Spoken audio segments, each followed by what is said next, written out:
Hey there, I'm Vickie Howell, here to show you a super simple method for making pom-poms without any extra tools except for scissors, of course a great yarn, and your hands.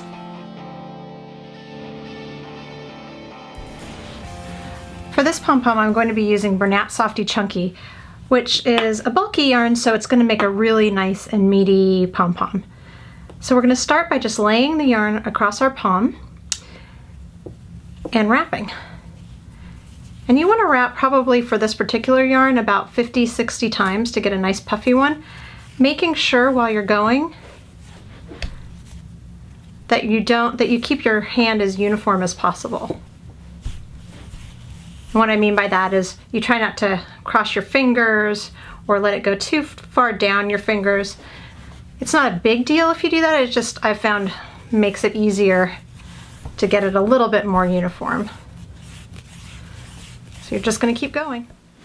When you're done wrapping around, you're going to slide it off your hand. I like to pinch it right here just to make sure that it kind of stays in shape. I'm wearing a ring, so of course it got caught. And then you're going to pinch it so it looks like a little bow tie.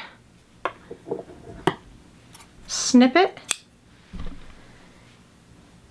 And then you'll just need an extra piece of yarn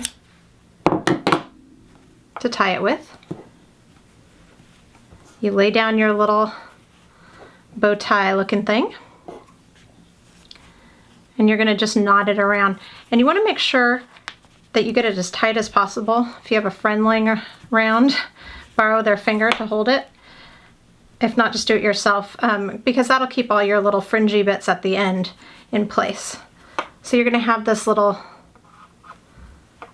cute puffin, and now it's start to do the cutting. So you take your scissors and you're just going to go through all the loops.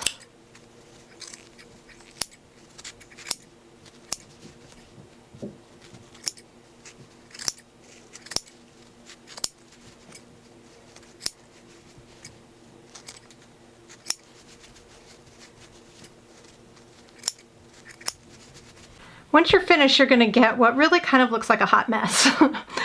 But don't worry, because the secret to any good pom-pom is the haircut you give it. And much like an actual haircut, the closer in you go, the more form-fitting the cut is. You can keep it longer and scraggly like this if you wanted it that way. And I actually kind of have a soft spot for scraggly pom-poms. I don't know why, I just think they're kind of cute. But to have a more uniform one, you just start cutting. And you just kind of go around eyeing it.